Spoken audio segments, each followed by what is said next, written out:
It's the Marc Clarke Morning Show. Healthy, wealthy, and wise.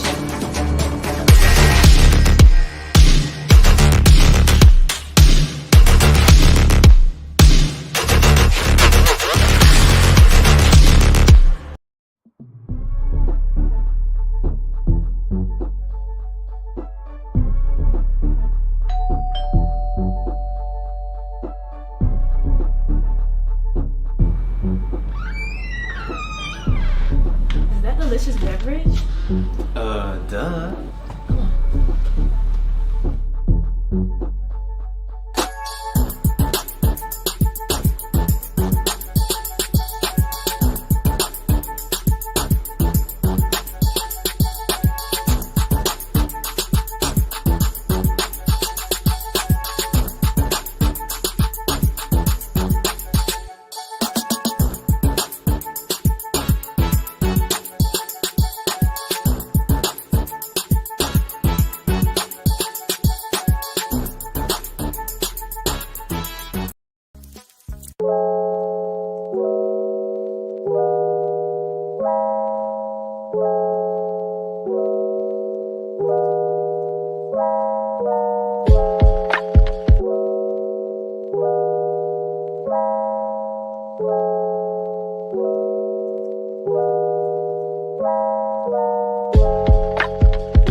And welcome to the show, and shout out to all of my partners.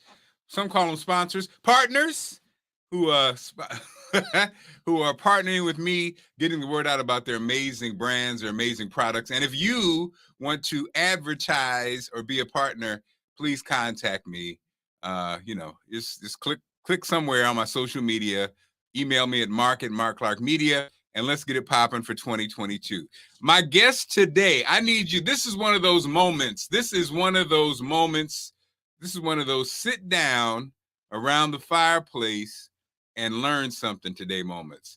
You know, we are blessed to have in our presence today we say the word a lot, but he really is a legend. He really is an icon.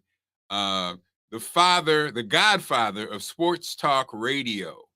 When you combine sports with the conversation about politics and insight into it, more than just, there was a time when athletes were just considered athletes. You know, they just basically said, hey, just dribble the ball. We don't want to hear you talk about nothing. We don't care about you as a human. You are just a commodity. You're an athlete. Well, Harold Bell years ago, understanding what was going on in this country, and is still going on in this country, not only talked to the athlete about sports, but talk to the athlete about the importance of community, what it meant to be a black man or black woman in society, and what they feel like their responsibilities were. So ladies and gentlemen, without any further ado, my friend, and I'm proud to say that Harold Bell joins us. Harold, what's going on, my friend? Hey, Mark, thanks so much for having me, man. I love the format, man. This is beautiful, man. Well, look, man, Harold, again, we stand on the shoulders of brothers like you. And it's funny, we say that, but it's so true. And Harold, what a blessing that, you know, I tease you because you're Mr. Technology. Harold is on top of this technology at 80 plus. And it's a blessing that we can have these conversations. And, you know, it is Black History Month. I really want to get you on as many platforms as we can, because not only do you have so much insight to share with us, but I'm just so, again, what a blessing to have you around. You were there. That's the part that kills me when you look at sports and you look at these kind of shows and different things. You know, they talk to everybody about theories about this and that. And why don't you talk to somebody who was there, who actually sat down across from Muhammad Ali, who actually, you know, sat down and had dinner with Willie Wood, who actually knew the insecurities of Sugar Ray Leonard, who actually, you know what I mean? But they don't, you know, these huge platforms, they don't call Harold Bell to come on and talk about the real because sometimes they don't want the truth. And so, Harold, I'm going to give the official bio, not just off the top of my head, but actually read this bio because again, today is a show. I don't care if 1 billion people are watching this. I want the information to be out there. It's important. Okay. So I'm going to just read this whole bio. We're going to go, the show is dedicated to you. We're going to talk to you about what you want to talk to you about your books, talk to you about your relationship. So first, ladies and gentlemen, if you don't know who this good-looking young man is across from me, Harold Bell is a native Washingtonian and the founder of Kids in Trouble, Inc. He's a youth advocate who has worked with youth gangs in the DMV for over 50 years. His reach back efforts in the inner city are legendary. Every community reach back format you see used by the NFL, NBA, MLB, and the NFL all started in the DMV with Harold Bell and Kids in Trouble. In 1972, he found and created the original Inside Sports. Name sounds familiar, huh? The radio talk format that changed the way we talk and report sports in America and around the globe. He traveled through America's sports history with names like Muhammad Ali, Red Auerbach, Jim Brown, Hank Aaron, Burt Randolph Sugar, Angelo Dundee, and Dr. Harry Edwards, to name a few. Dr. Edwards said, Harold, congratulations. Your archives are valuable and should be given the broadest possible exposure. Your discs and videos of your programs belong in the new Smithsonian Institute, the National Museum of African American History and Culture. A wing of the new museum will be dedicated to the struggle in sports and will be titled Leveling the Playing Field. Your work was a major force over the years in leveling the playing field, especially in terms of the struggle to define and project our truth. That's from Dr. Harry Edwards. Now, the sports media personalities Harold has mentors reads like a who's who. James Brown, Mike Wilbon, Dave Aldridge, Kevin Blackstone, and the list goes on. And February 2022 marks 50 years of Inside Sports. So we are inside 50 years of Inside Sports. And Harold, when you were 25, did you imagine that you would still be covering sports? That you still be working with the kids? You know, did you think back that far? Hey man, let me tell you something. At 25, I didn't think I was going to live to 26. So this is an amazing feat that I'm still here and still having an impact. And it's a shame, man. You know, people think Stephen A. Smith changed the way we talk sports in America and report sport. They don't have a clue, man, that about Inside Sports and how it started and the trials and tribulations that I've had to go through for the past 50 years, man. It's been a great ride, but it's been a rough ride because, you know, we don't want to hear the truth, man. I mean, that's the bottom line. We don't want to hear the truth.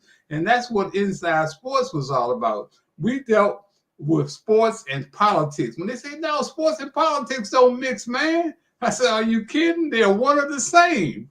So that's how Inside Sports have been over the years. The format was so popular. Every talk, radio, and television sports show you is a similar copy of Inside Sports. They took was nobody talking about racism in the NFL? Was nobody playing message music? Was nobody doing their own commentaries? There were no media roundtables like I established at WOOK Radio. You know, back in the day, I was the first one to bring black and white media sports persons to the table, man, to talk about what was going on.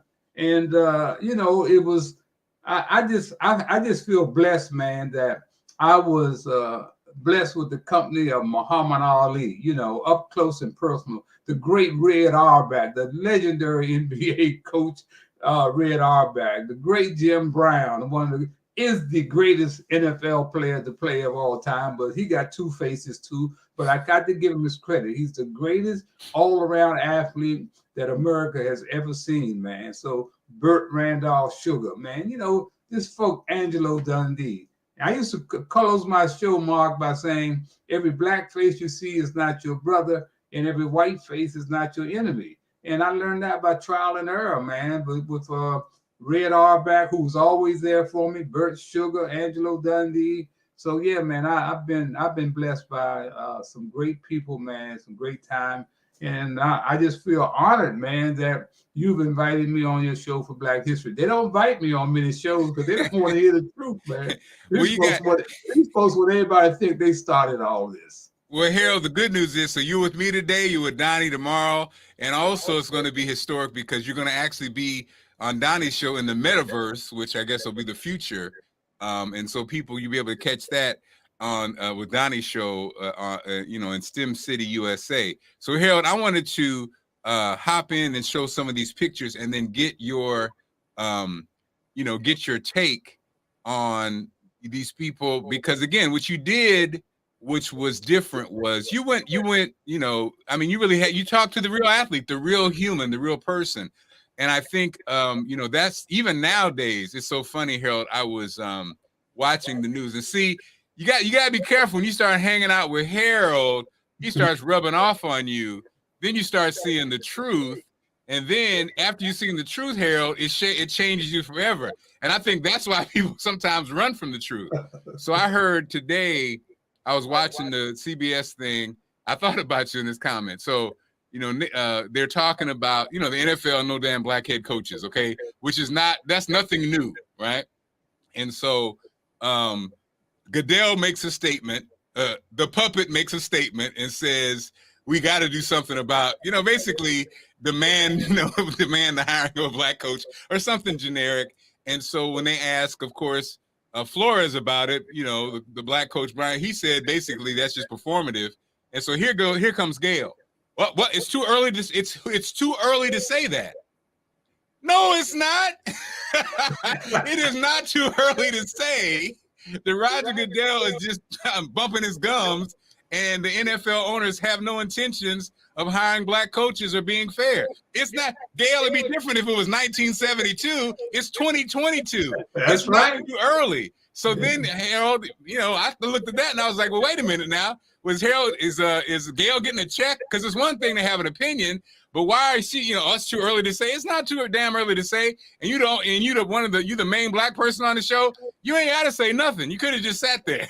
Mm-hmm. But the truth. So Harold, let's hop into some of these pictures. So here's you and Sugar Ray. You and Sugar Ray Robinson. You and Sugar Ray Leonard. Mm-hmm. Harold, we talked privately. You talked about how he now, Sugar Ray, now that he's out of boxing and in his 60s, he says that he suffered from a lot of insecurities. You told me as a young man it was apparent, and a couple of times you had to kind of talk him out of his head, right? Yeah. Well, you know, I knew Sugar Ray Leonard when he wasn't Sugar Ray Leonard. You know, Sugar Ray Leonard definitely one of the great all-time boxers of all time, man. And people don't realize exactly where he really came from, man. And Ray has lives a life for all of these years, because when I took Ray Leonard under my wing to be a mentor to him, Ray Leonard came home from the 1976 Olympic Games in Montreal with a gold medal, and he thought he was coming home to a ticker tape parade. And that didn't happen. What happened, the media blew him out of the water because he had a baby out of wedlock. So Ray went into hiding, would not come out of the house. So I'm playing tennis one day down in Anacostia Park in Southeast Washington, and I look outside the fence and I see Sugar Ray's trainers out there. I say, well, what are they doing out there, man? I said, I don't understand what's going on. They don't play tennis. What are they doing down here? So I went out, man, and I talked with the guy. I said, what's happening, man? He said, Harold, we need you, man. Ray won't come out of the house. I said, Jinx, what are you talking about? Jinx was his main man. You know, Jinx Morton was his man. He said, he won't come out the house. I said, what you mean he won't come out the house? Well, man, he lost his self-esteem because of the bad media that he got for having a baby out of wedlock. We won't need her. And he won't come out. And he has respect for you. We need for you to go over and get Ray Leonard out of the house. So I said, well, look, man, I do it in the morning. I go by there. So the next morning, I went by Ray's house, knocked on the door, and he opened the door with tears in his eyes. And I can't tell you what I said to him because this is a family show. But I gave him the blues, man. I said, look, you go in there, put your suit on, and put your gold medal around your neck. He didn't know that I had already called one of my buddies who was a principal at Harrison Elementary School in Northwest Washington, D.C. And I told Mr. Cousin, look, I'm going to bring Ray Leonard up at after lunch, and I need for you to have a group that he can talk to. Okay, this guy needs to get his act together. So I took Ray up to Harrison Elementary. Man, the kids loved it. All they saw was a hero. You understand? They didn't have these, hang-ups like we adults have, this naysayers and, player haters. The kids loved him. So I started taking Ray around to the elementary schools and let him speak to the kids. And I was the only one that had a sports talk show during that time. So I brought him on my show, let him co-host the show. And both of us messed up the King's English. So my wife had to say, look, you and Ray got to get your act together. So she brought us this book called Book of Gold Leaves or something. And I told Ray, read out loud to himself, man, so he can get his diction together. And the rest is history, man. I mean, Ray Leonard went on to become one of the greatest boxers, one of the richest boxers. I understand he's worth $120 million. He's never came back and said thank you to me. I mean, he said it on the air with Wilford Benitez for his first championship. And he called me on the air. I had Chris Thomas, the comedian, co-hosting the show with me. He said, Harold, I am the welterweight champion of the world today because you were there when nobody else was. And he's forgotten it since then. So you know what? So Harold, just from a boxing standpoint, how was Sugar Ray Leonard different from Sugar Ray Robinson? Oh, man, no comparison, man. Oh, no. Look, man, I love Muhammad Ali. Ain't no doubt about that, man. But Sugar Ray Robinson was the greatest to ever put on a pair of gloves. Pound for pound, the greatest. And, and I learned that by watching a lot of film of Sugar Ray Robinson. I had never had a chance to meet him in person, but I came along during that era. And he is the greatest, man. And, of course, Burt Randolph Sugar, boxing historian, icon in his own right. I got some clips of me and Burt Sugar. Hopefully I can show them on your show.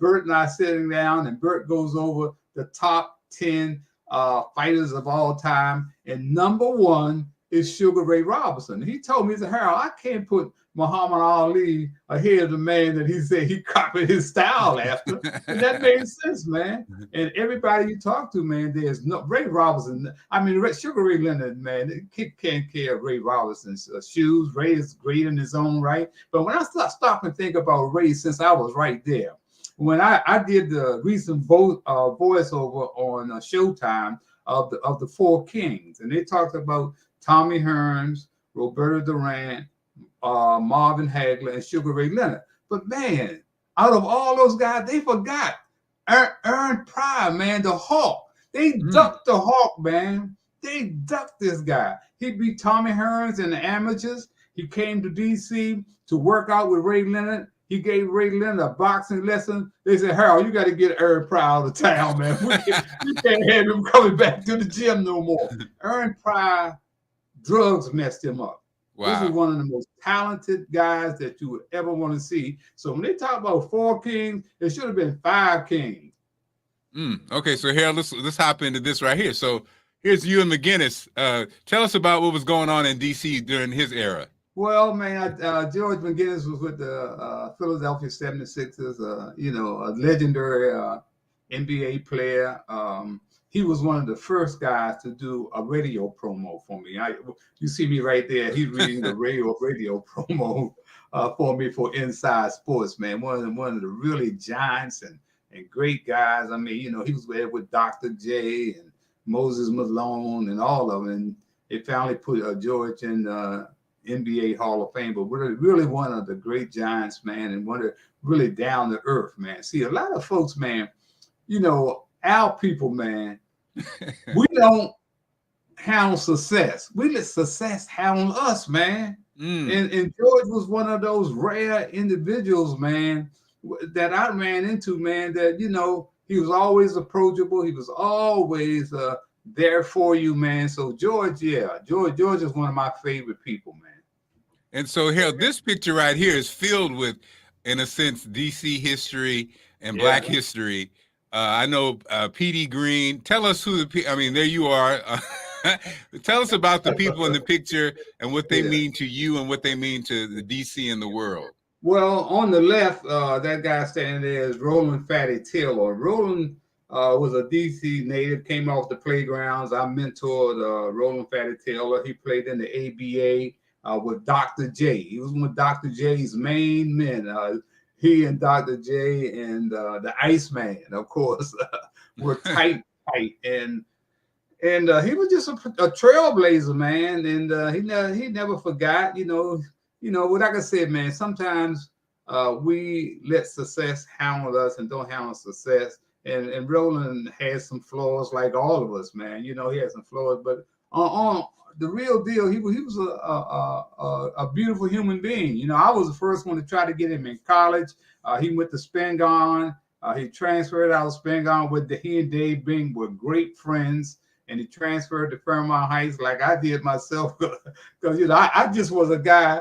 I just was a rebel, man. So my senior year, I got kicked off the basketball team. I was co-captain, man, and one of the stars, but I messed up the team. So I went to Fairmont Heights, and Roland Fatty Taylor followed my lead to Fairmont Heights, where he went out there, got established. I tried to get him in Winston-Salem with big house games, but he decided to go to junior college out in California, and then came back to LaSalle, where he was really one of the great defensive basketball players of all time, and he has since passed. And right under me is the great Larry Brown. Larry Brown was, of course, man, you know, this brother, man, belongs in the Hall of Fame. This is no doubt about it. Me and Larry had some conflict too. But, man, to be truthful, man, this brother's one of the greatest running backs you ever want to see. I mean, he left it all on the field, man. I mean, George Allen ran this guy to death. I used to have to help him home, had his arms wrapped around my shoulder as after the game, man. He left it there, and they, like I said, they overlooked this guy as far as being in the Hall of Fame. He does, man. He's one of the great guys. But I was the first man to bring out pro athletes, entertainers, law enforcement, judges into the community. And the first one to come out into the community with me was Dave Bing in 1967 and Willie Wood of the Green Bay Packers, man.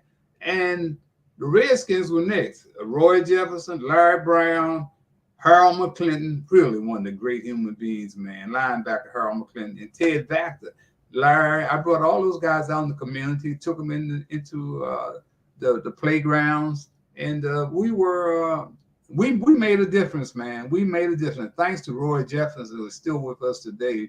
One of the really great. Him and his wife, Candy, man, I can't say enough about him. And of course, the last guy with the big bush, the great P.D. Green. that was my main man. We fought, cussed.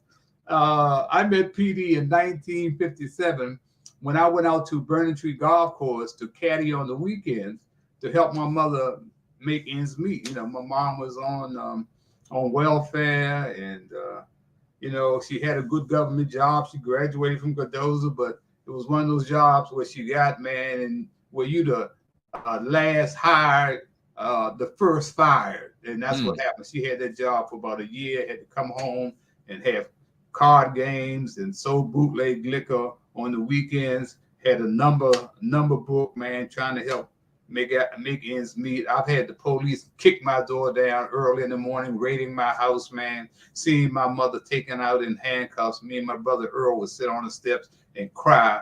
And my mother would always say, I'll be back in time to see that you guys get to church. And she was always back on Sunday morning. And when that happened, they raided our house. They had I've seen it about 3 or 4 times. So we have a neighbor by the name of Jody Ward come over, or his sister, and sit with us until they brought my mother got out of jail. So Jody said one Sunday, man, hey man, why don't you come on and go out to Burning Tree Golf Course, man, and caddy, you know, with me. didn't know nothing about no caddy, can't no golf bag. So man, I went out to Burning Tree Golf Course, and that's where I met Petey Green. Petey Green came out there to hustle. He would have these crap games and card games down deep in the woods, and suck like we would come in. We go down there and he gives all our money. So Petey and I became real good friends. I met Richard Nixon out there. He was vice president, and I became Nixon's caddy, man. And of course, that's some big history. I caddied for him for a couple of years, and then he left to go out of the country. I left to go away to college, and I didn't see him again until he became president. He was up in the Cardozo area during the tour. And Petey Green and Petey got me a job working at the United Planning Organization. And after I had come back off the road, I was tried out for minor league football, hoping that I'd keep my dreams to go to the NFL. Didn't work out. I got cut and came back home and ran into Petey Green and Marvin Gaye in front of the Howard Theater. Marvin and I kind of grew up together too. Marvin was a dear friend, man. Man, one of the sweetest guys you ever want to meet, man. Got messed up to the drugs, but man had a great heart. So now there I am on the corner with Petey Green and Marvin Gaye. I'm out of town again. I'm going on the road. I don't know what's gonna happen, but I'm getting out of DC. So Petey said, Harold, what you gonna do? I said, man, I gotta get a job, man. He said, well, meet me at the United Planning Organization Monday morning, and let me introduce you to Mr. James Banks, the CEO of the United Planning Organization. So next morning, Petey, I met Petey. Petey got me a job. They hired 3 neighborhood workers: Harold Bell, Petey Green, and H. Rap Brown. Man, okay, Harold, this has to be in the movie, okay? Come on. Oh, man, it's crazy, man. It's crazy. And it's been a ball, man. It's been a ball. It has. We got this, Harold. This has got to be in the book and in the movie. Okay. Here you are with Eddie Robinson. Oh man. Tell us about Eddie. Man, really one of the class acts, man. One of the nicest individuals that you would ever want to meet, man. He reminded me so much of Big House Games, my coach at Winston-Salem State College, man. You know, Eddie was accessible, man. Eddie was big, man, but he was accessible, man, to all of us, man. I had him on the show several times, man, and just a great human being, man. No doubt about it. And then we got let's talk about DC. You got what, Donnie Simpson. You got was that Maureen Bunyan? Yep. And that's Locke McCarthy of Channel 5. Oh, yeah, it's Locke McCarthy. Yeah, that's Locke. Big sister. I had them all down at the Fox Trap. It was my birthday, and I was doing a fundraiser for the kids that were being killed in Atlanta, man. So I raised money to send to law enforcement in Atlanta, and that's what that was all about. And man, a lot of those poor folks, man, you know, Maureen's sweet, man, but she forgot who she was and where she came from too, man. That's another story. Donnie, one of the biggest frauds to come out of Washington, D.C., out of Detroit. But, you know, that was the real deal, man. They forget, man. They forget to reach back, man, after they make it. They want everybody to think that they made it on their own. You know, Donnie participated in my celebrity fashion shows, my Christmas toy parties. He even bounced a check for the kids, man. Yeah, he bounced a check for some toys, man. So yeah, they don't know that history. And a lot of people don't want to know it. But, oh, that's my hero. That's Donnie Simpson. Come on, man. So speaking of perfect imperfections, oh man, like you said, Jim Brown is, you said the greatest probably athlete to play in the NFL, but Jim also had some I guess some imperfections too, huh? Yeah, Jim Brown is no doubt about it. And Red Auerbach said that. He said when you start talking about great all-around athletes, the first 2 names that come up every time is Jackie Robinson and Jim Brown. This is from I got that on tape too, man. I got all this stuff, man. And Red said, you know, and I agree with him, man. This is the greatest all-around athlete. He could do everything, man. Basketball, baseball, and of course he's one of the great. What's that thing called? You know, what's that thing called? Yeah, You know not what I'm field talking hockey, about. but yeah, not Man, field I can't hockey, even think but of yeah. it. He's in the Hall of Fame in football, and he's in the Hall of Fame in that particular sport, man. But Jim Brown was the poster boy for domestic abuse, man. You know, he had a problem with women, man. You know, throwing them over balconies, beating them up. And even, man, you know, and on the golf course, he beat one of his golf partners almost bloody with a 6-iron. The guy What? caught Jim Brown cheating. And this is one of his best friends. Jim beat him with a golf club, man, put him in the hospital. You understand? So it was two faces of Jim Brown. And one of those faces was Jim Brown was all about Jim Brown. Well, Jim and I have done a lot of things together. There's no doubt about it, man. But I found out Jim Brown one time when he said, Harold, why are you so serious about kids? Kids don't vote. I said, uh-oh. I said, uh-oh. Uh-oh. This guy is not who he say he is. And who did he end up at the White House with? Trump. Trump gave Jim Brown $50 million. That's right, for his American program. Jim took the $50 million.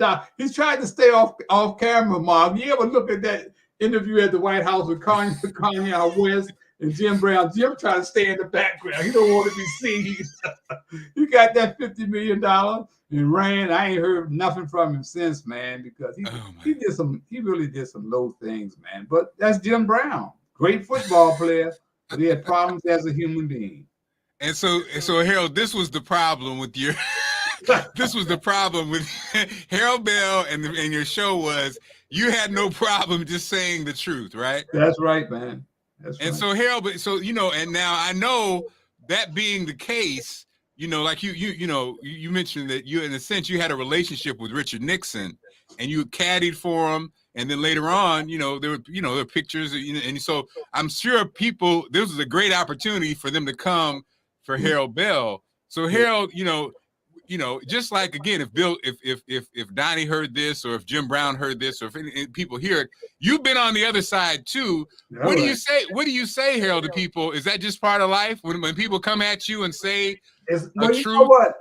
That's the great thing, man. That peace of mind is not for sale, and the truth will keep you with peace of mind. They know how to get in touch with me. They got my telephone numbers. You understand? They know how to get in touch with me. So when I say something about them, all they got to do is call. And anytime they want to say something about Harold Bell to you or anybody else, say, hold on, let's get Harold on the phone and we'll see what Harold had to say about that. So which way they go? They go in a different direction, man. So, you know, the John Thompsons, man, I've been out there with all these guys, man. And I supported John Thompson when he couldn't even get any airtime, man. When he went to Georgetown, he couldn't get his name in the paper. He couldn't get no radio time. I gave him 5 minutes on Inside Sports every Monday to promote Georgetown basketball. You understand? And what did he do? As soon as he got big, what did he do? He brought in a white boy to do his basketball at WOOK Radio, where I introduced him. So we forget, man.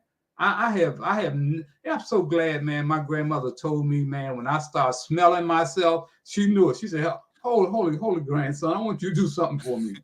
I want you to always tell the truth, no matter what. You understand? She said, because a lie will change 1,000 times. The truth never changes. And man, was she right, man? Was she right? And so, Harold, what would people absolutely right, man? So, Harold, what would people say about Harold Bell? My problem with Harold Bell is I very seldom hear them say anything. I can give you a list of critics and what they've said about Harold Bell, from James Brown to Jim Brown to Sugar Ray Leonard to John Thompson. And what is it? They all say great things about Harold Bell. You know, the greatest compliment that I've ever had, man, was on the John Thompson show with Doc Walker, the great Earl Lord, who was an NBA pioneer, who I campaigned to get into the NBA Hall of Fame because they had blackballed him. He was on the show one evening, and I was listening. Earl told me he was going to be on, so I was listening. So anyway, during the conversation, John brings my name up. And Earl Lord didn't miss a beat. He said, let me tell you something, man. Harold Bell may be controversial, but I have yet to hear him tell a lie. You know, I mean, that's deep, man. You understand? John was trying to get something negative out of Earl. Earl said, oh, man, he may be controversial, but Harold don't tell no lies on nobody, man. So, you know, so that's what I've had to live with, man, you know, these 80 plus years. And man, I sleep good at night. You understand? Because I got peace of mind. Anybody I see on the street, anything I've said about them on the air, I will say to their face, man.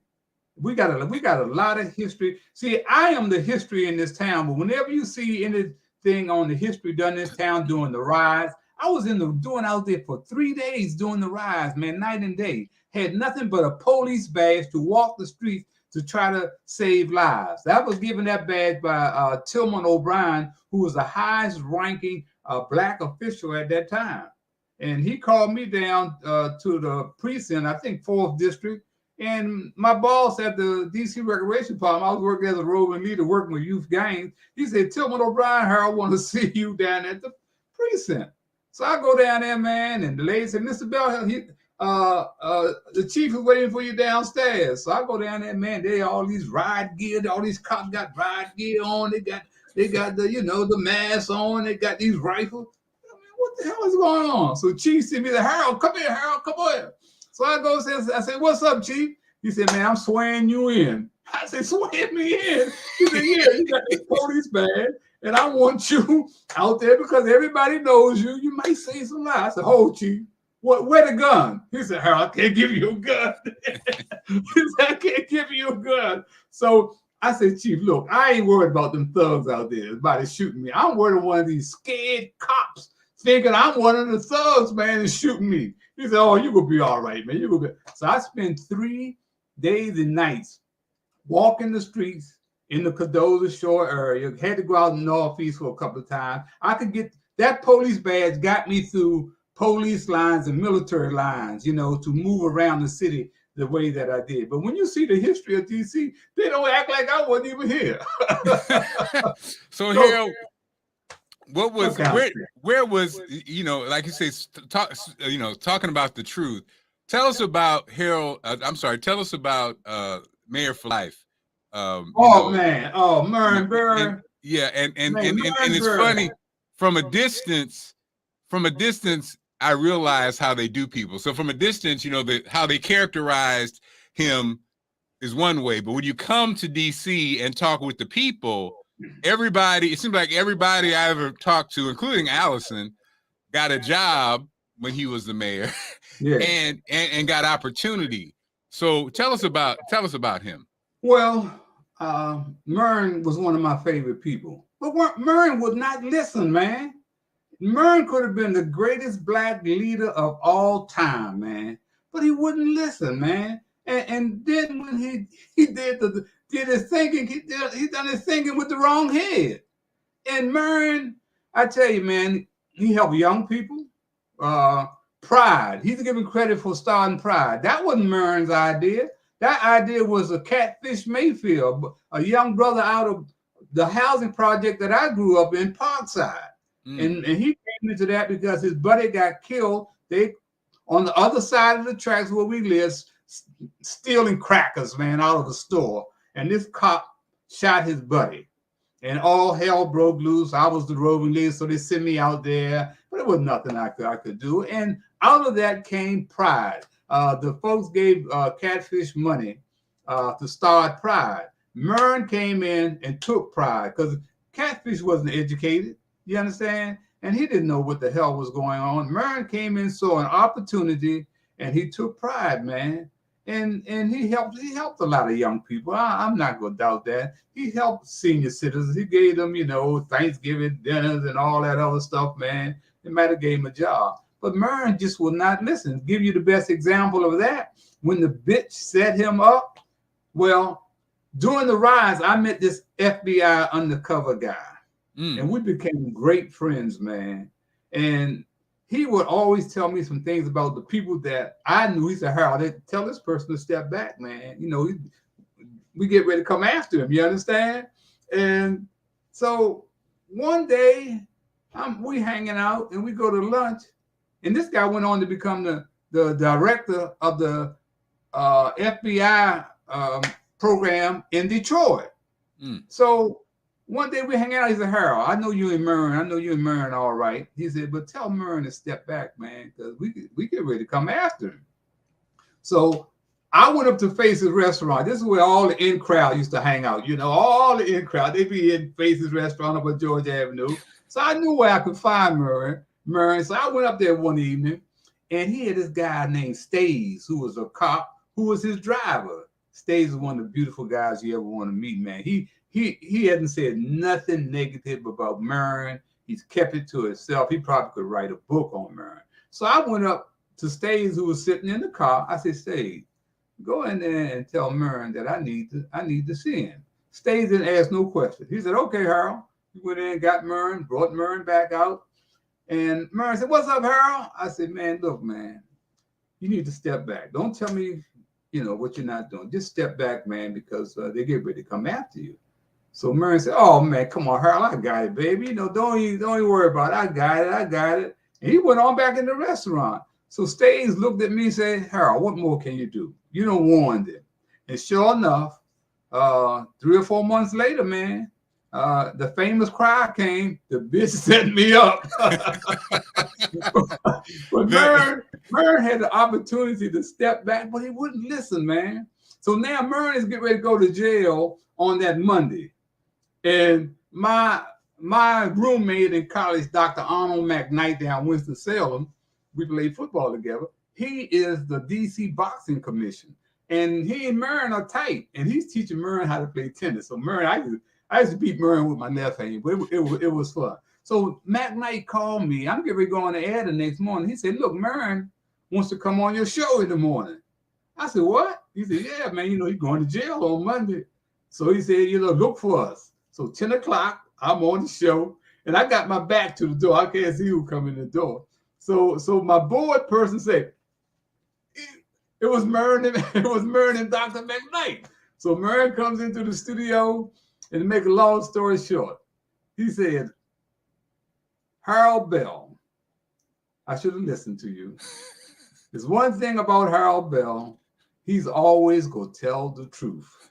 Oh, wow. That came from Murren Bird, man. And of course, he went off to jail. And the rest is history, man. But I liked Murren, man. He just wouldn't listen, Mark. Man, so Harold, so we came together, and it's so I had my short run on Channel 9. The one thing I definitely want to do, and they said I had a chance to put some of my ideas out there. I said, I got to get Harold Bell on the show. And Harold said, Mark, they ain't going to let you be on the show. I said, I will see. And so I got a chance to call Harold. And this is Harold's package on Muhammad Ali. We'll play this, Harold, then talk about the Muhammad Ali. Okay, here we go.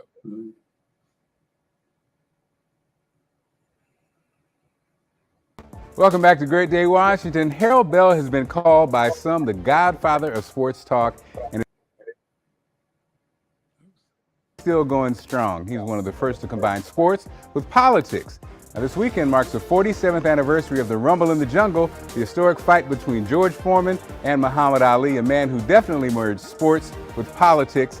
Today, Mr. Bell will be sharing with us exclusive footage from an interview he had with Ali, the first interview Ali granted after his historic win. This is a Great Day Washington exclusive. Check it out. So, Mr. Bell, tell us, how did you meet Muhammad Ali? 1967 on the Howard University campus is how I met Muhammad Ali. Didn't see him again for 5 years, man. And then my talk show started in 1972. And I had a buddy that was a sports writer for the Washington Star newspaper named J.D. Bethea. And he and Harry Barnett, all of a sudden they asked me, said, Harold, come on and ride up to Cleveland with us, man. We walk into the hotel and there's Muhammad Ali holding, another thing like Howard University. Got all these reporters around him, man, and everything. And Harry Barnett and J.D. Bethea and myself walked through the hotel door lobby, and he looks over and sees me. He ain't seen me in 5 years. He said, Harold Bell, what you think this far away from home? I almost fell out.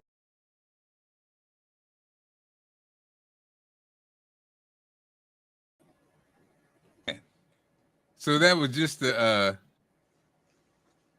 little bit, Harold, of the thing. It cut out for some reason, but just a little bit. But so we got you here. So man, that whole thing, you meet Ali. He met you and then remembered you and remembered that he promised you the interview. He actually you could have flown to Zaire, but you were afraid to fly. And then this exclusive. So Harold, when he got that call in the middle of the night and there's Ali on the other line, take us from that point on, man. How crazy was that? I had flown to Chicago. I still don't like to fly today, but I used to fly because I had to go to Las Vegas for the fights and everything. And so I want to say when I got to Chicago, because Muhammad Ali and I had talked about doing a television interview with him up in the Poconos Mountains at his training camp. So he said, Harold, look, I'm getting ready to go back to Chicago. I got this fight coming up with George Foreman. Why don't you come on in Chicago and let's talk about what you want to do?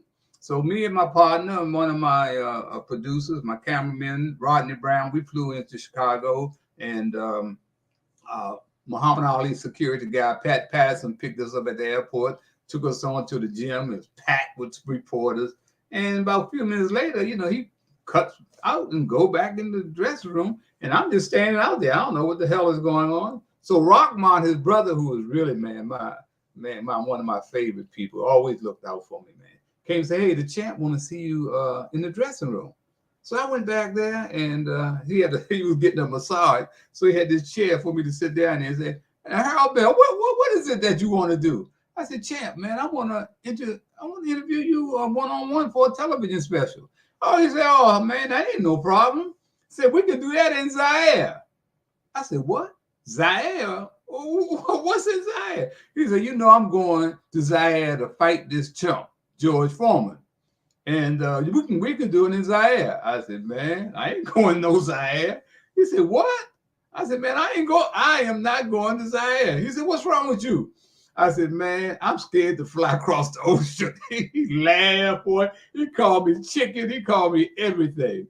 Now we have dinner that evening, and we get ready to go back to the airport. Pat Patterson's getting ready to take us back to the airport, and Muhammad Ali slips up next side me. So he whispered in my ear.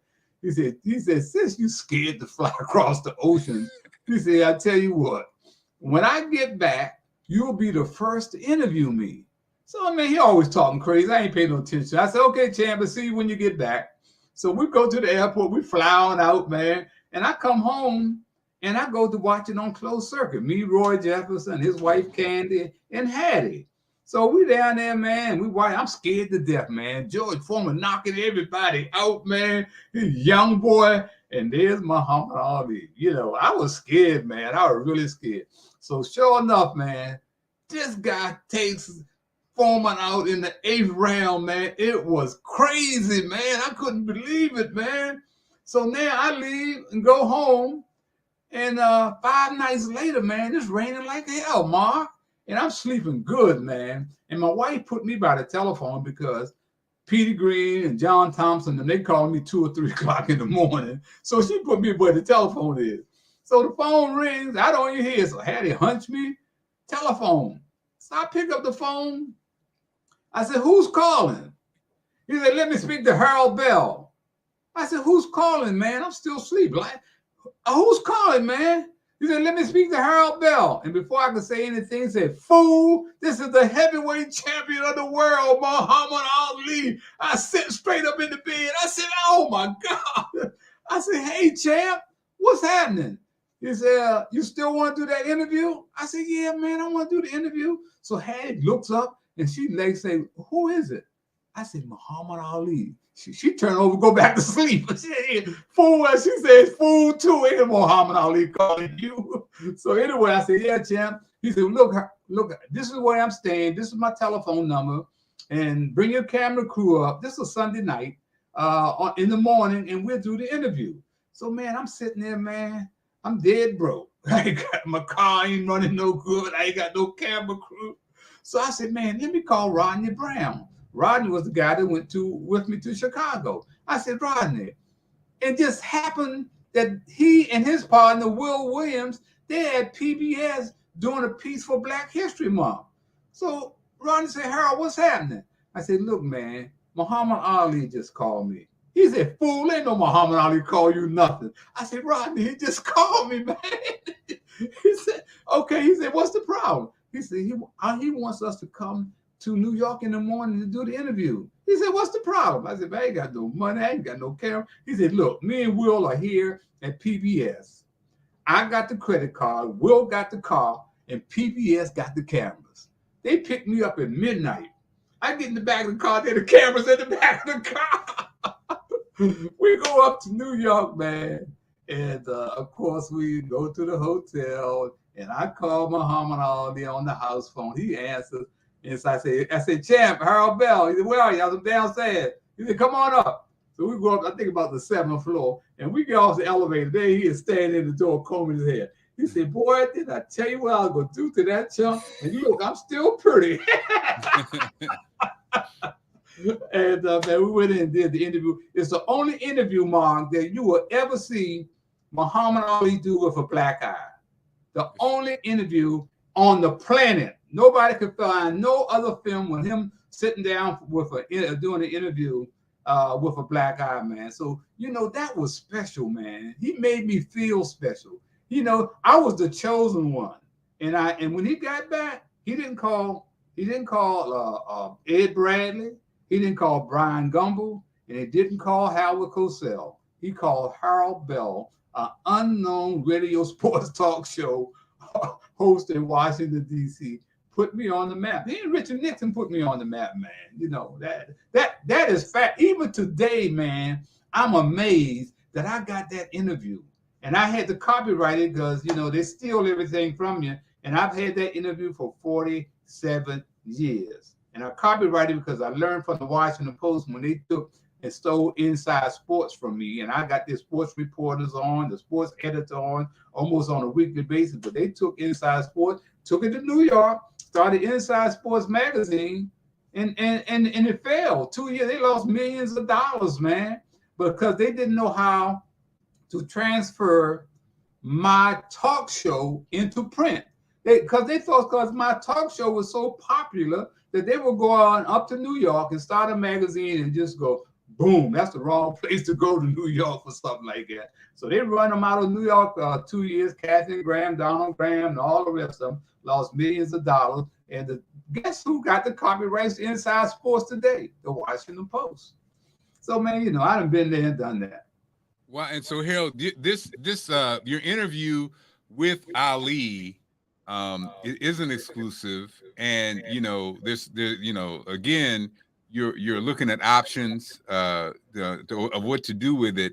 So let's talk about Ali. And again, in the interview, the thing that was interesting, like you always tell me, is he talked about sports a little bit, but he really talked more about life, right? Talked about sports, boxing, 2 minutes, man, the whole interview. The rest of it, man, was about the game called life, man. He talked about controversy, you know, him being controversial, and he reminded me of other folks who were controversial who are no longer here. He talked about education, because I asked him, I said, man, you know, you're one of the most articulate athletes that I've ever encountered, man. Has traveling been an education for you? And he said, man, I didn't see the light until I went with the Nation of Islam. He said, that's why I saw the light, man. And now I've been all over the world, man.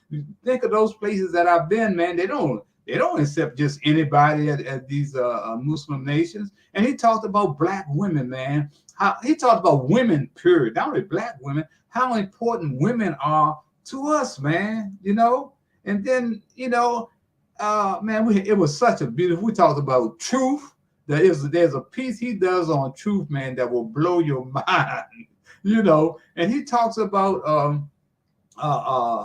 just us, man, honoring each other, man, you know? It was a great, and it's like just 2 minutes, man, of boxing. The rest of it, man, is about the game called life. And that's the part that I really love, man, because I learned so much from him. And what he said back in 1972, 47 years later, is relevant today. Talk about the gang banging, how we black on black murder. 47 years ago, he's talking about. And so he says, man, you know, I said, Champ, what you want to do when you retire? He said, man, I want to be a minister for the Nation of Islam and go out here and try to help out people, man. You know, it's a shame, man. The government should be giving us money, man, to go out here and solve some of these problems that they got to solve themselves. And he was right, man, because I remember when the Nation of Islam came down to a place where I grew up in Parkside, and all of a sudden they call that Mayfair Manor or something like that. And this became a big drug area, man. And so the Nation of Islam was giving grants, man, to go in there and clean the place up. And I went down there and I helped them, man. And they were doing a fantastic job. So all of a sudden, they take that grant money away from the Nation of Islam, man, because they was doing a great job. And you see where we are today. You know, the Minister Farrakhan is on the outs. The Nation of Islam, they don't want to be nowhere around them, man. But when we start helping each other, that's what I found out one thing, Mark. They don't want us to help each other, you know. And that is what I got from growing up with my grandmother and my mother, who was a strong Black woman, you know, is to reach out and help other people. Because when you help other people, Mark, you help yourself. I do it for selfish reasons. People say, Harold, why you keep doing this stuff, man? Christmas toy parties every year. I said, man, I do it for selfish reasons because it helps me. It helps me. And we know, speaking of that, Harold, we got to talk about you and your lovely wife and what she means to you. What is it? You guys been married for over 4 years, right? 53 years. Hey, Mark, I would have been gone in 3 years if I was her. Yeah, we've been married 53 years, but she comes from a civil rights background, man. My wife's father, Dr. Charles Thomas, was the first president of the NAACP in Orangeburg, South Carolina. He taught on the campus of South Carolina State. He was the first one to ever bring voter registration on campus at South Carolina State. He marched with Dr. Martin Luther King. You know, I mean, he was there. They finally put him in the Black South Carolina Hall of Fame in 2007. He should have been there, you know. But, you know, we are so jealous and envious of each other, man. You know, we don't want to see each other have success. And that's what happened. Guess how many Hall of Fames I'm in, Mark, and all this stuff. I'm in nobody's Hall of Fame. But you know the most important Hall of Fame, Mark, is God's Hall of Fame. Oh, wait a minute now. Wait a minute. You said it now. Yeah, that's what I want to. That's right. That's right. It's God's Hall of Fame, baby. That's the Hall of Fame I want to be in, and I don't think I'm gonna make that one either. Well, you go. Hey, Harold Bell's in the Marc Clarke Hall of Fame. Harold, next year, in December, I'm gonna honor you in December on my my little event that I'm gonna do annually. You'll be my first inductee. So get your outfit together. Now, but you know, Harold, you know, again, I hope I'm still here, Mark. I appreciate that, but you know, we just lost two great, and one of these guys was responsible for us getting together, and that was we talking about Joe Gorham of WHUR, and we happened to be at a tribute to the comedian Sylvia Morrison, and Monique was in town at the Renaissance Hotel. Place was packed. And it was in the reception. I had to come out of there. It was too many people. So I come out and sit in the hall. And who comes out the door but Joe Gorham? Uh-oh, he said, the legend is here. The legend is here. He said, ho, Harold, don't go nowhere. Just stay right here. And he goes in and brings you out. And he said, Mark, this is a real DC legend right here. And that's how we hooked up, man. And Joe Gorham left us a week or two ago, man, coming back from what he loved doing, traveling and partying, and had a heart attack, man, and left here, man. So that was a big loss, man, you know, to me, man. I mean, Joe was younger than I was, but he would always see me and give me the respect that he thought I should have, you know, always there's the legend. And of course, the other guy we lost was Bill Lindsay, who was one of the partners at the Foxtrap. The Foxtrap Club in Washington, D.C., Blacks came from all around the world. And you know where they wanted to go when they got to town? They wanted to go to the Foxtrap. Bill Lindsay was my man at the Foxtrap, because that's where I had my celebrity fashion shows. I had my Christmas toy parties. That's where I brought the judges, the athletes, Earl Monroe, Sugar Ray Leonard. They did I got pictures of them modeling at the Foxtrot, man. So Bill Lindsay was the guy, man. He brought the community in to the Foxtrot, and I was the one that represented the community, man. You know, all these other fly folks and all that stuff about the Foxtrot. I was the one that brought the community in, and he welcomed it, man. And when he left the Foxtrot, man, to show you, I've always said, man, teachers are so important. And I've never been a guy academics, you understand? But I realized, man, how important teachers were. So I went to Bill one day. Him and his wife had opened a restaurant called Mingles downtown Washington, man. So I said, Bill, why don't we honor our teachers, man, our principal, man, and say thank you? Bill said, Merrill, that's a great idea.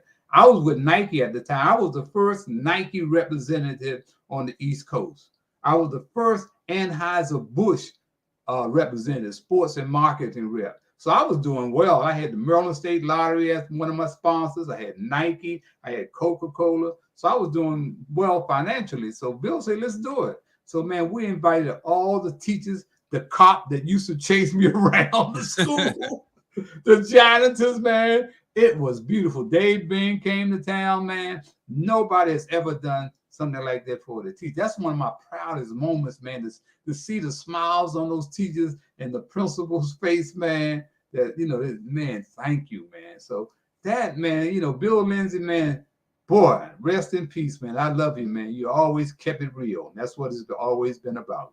Well, hey, when you say keep it real, man, we can't help but think about you, Harold. Man, thank you for being on the show. My girl Sandra says, "Are you related? You're from here? Are you related to William Bell from Winston-Salem?" I'm a native Washingtonian. And okay. Who's that? William Bell? Oh no, he's related to no. I sure know. Wow. that's my girl Sandra. Look, hey, Sandra, Winston-Salem saved my life. You hear what I'm saying? Wow. When my high school coach sent me to Winston-Salem, that saved my life. It was a different world where people say good morning, thank you. Can you come over to the house for dinner on Sunday? Man, unbelievable, man.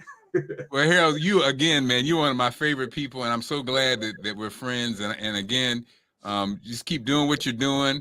Let's get this book in 2022. Oh, speaking of your book, you do have a book available right now, and here's the cover. You got the book right there. Okay, yeah. And so Harold, tell us about the book and where can people get it? Yeah, but this is 50 years of Inside Sports. I celebrated this month. 1970. What was it? 1972. I got 1974 on it, but to 2022, man, 50 years, man. It's my walk through American history with Muhammad Ali and all the rest of the great folks that you see on the cover there. You can go to blackmeninamerica.com and order the book, and it's 20 pages of my interviews with some of the greatest athletes and politicians that this country has ever seen, and I'm proud of it. 20 pages, man. Everybody wants the book. I don't know if I could do 300 or 400 pages. I know I can because the stories have already been written by me, but yeah, everybody wants the real book. But this is a great book. I'm telling you, you will love it. I'll autograph it to you, and it'll be a keepsake. Thank you, Mark. Thank you, my friend. Love you, man. Send the love to the lovely wife. And, man, I'll talk to you soon again. Y'all can catch Harold tomorrow. He's going to be on with Donnie Glover. You can just go to STEM City USA, also bemorenews.com. And Harold's going to be on, I think, at 9 a.m. tomorrow. So, Harold, thank you again. Also, Harold, plug your show. People can watch you on your own show on Sundays. Yeah, on Sunday, I got a Zoom Sunday show called Speak the Truth. Been doing it for about a year. We'll send the link out on Facebook and everything. You want to be a part of it, but it's been a great show, man. Mark, you got to see the show we did yesterday on this Sunday, man. I had Mel Pender on, who was gold medal winner in the 1968 Olympics in the relay. Man, wow. Mel was off the chain. And you got to get him on. You got to get Mel on, man. He'll come on too. Okay. Great interview. Well, definitely. That is a great show, man. So Harold, take care, my friend. And again, hug the wife, and I will see you soon. Everybody else will see you tomorrow. Tomorrow's Tell the Truth Tuesday. Should have been today. Harold's on Tell the Truth. Have a great one. I'll see you tomorrow. Goodbye.